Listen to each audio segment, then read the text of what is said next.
Jam'iyyar APC wato reshen mazaɓar Ganduje da ke ƙaramar hukumar Dawakin Tofa a jihar Kano ta dakatar da shugaban jam'iyya na ƙasa wato Dr. Abdullahi Umar Ganduje nan take. Mai baiwa jam'iyya shawara kan harkokin shari'a a mazaɓar Ganduje ne Haladu Gwanjo ya sanar da dakatar da shugaban jam'iyya a wani taron manema labarai da suka gabatar a ranar Litinin. Gwanjo ya bayyana cewa matakin dakatar da Ganduje daga jam'iyyar ya faru ne a saboda zargin da gwamnatin Kano take masa na aikata rashawa da badakalar kuɗaɗe.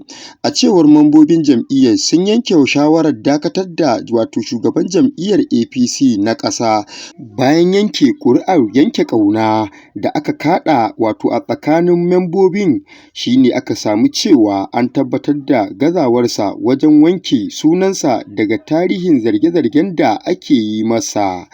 A nashi ɓangaren har yanzu wato wanda aka fi sani da Dr. Abdullahi Umar Ganduje bai fito ya kare kansa akan wannan zarge-zarge ba.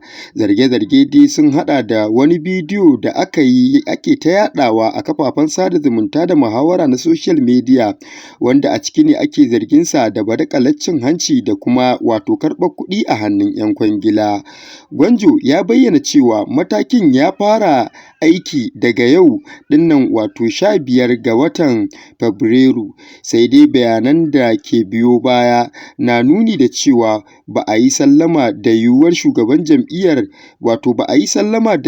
jam'iyyar na mazaɓar kai tsaye ba.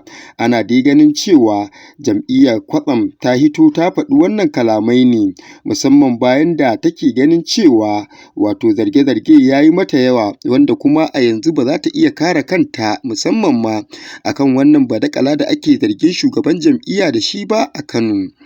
Tuni dai ake kallon cewa Dr. Abdullahi Umar Ganduje na da tashi matsalar idan aka yi duba da irin yadda aka ga wannan bidiyo ya hito gware-gware, wanda wasu ke ganin wannan bidiyo yana da sahihancin gaske, sai dai wasu har yanzu ba su aminta da wannan bidiyo da ake yaɗawa ba.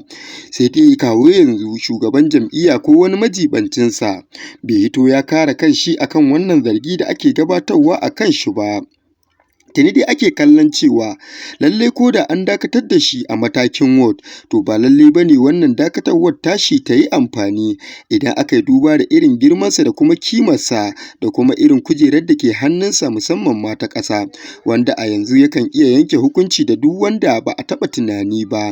Ana ganin cewa dai shugaban jam'iyyar tun bayan da kafin a kammala wannan zaɓe yake ta shan suka da kuma samun ƙalubale, to amma sai dai shugaban har yanzu ana ganin cewa kamar ya gaza kare kansa akan wannan badakala ta kuɗi da ake zarginsa da ita. A nasa ɓangaren shi wato Dr. Abdullahi Umar Ganduje tuni dai aka ga wato daga wajejen ɓangarorinsu sun fito sun nuna cewa lallai wannan bidiyo da ake yawo da shi bai da tushe balle makama, hasali suna zargin cewa ƙirƙirar wannan bidiyo na badakalar kuɗi aka yi, wanda aka ga cewa a cikin bidiyon yana karɓar kuɗi wato cin hanci daga hannun ɗan kwangila, wanda hakan ya nuna bai yi ma wasu mutane da dama daɗi ba. Ana dai ganin cewa wannan dai badakala ta kuɗi wadda ake zarginsa da cin hanci a kodayaushe akan iya ɗauke hukuncin da ba a taɓa tunani ba musamman ma a kan shi. To amma sai dai kuma tun bayan lokacin da ake ta mai wannan hantara, a kullum kuma Dr. Abdullahi Umar Ganduje nasarori yake samu musamman ma gashi yanzu ya kai mataki na shugaban jam'iyya na ƙasa.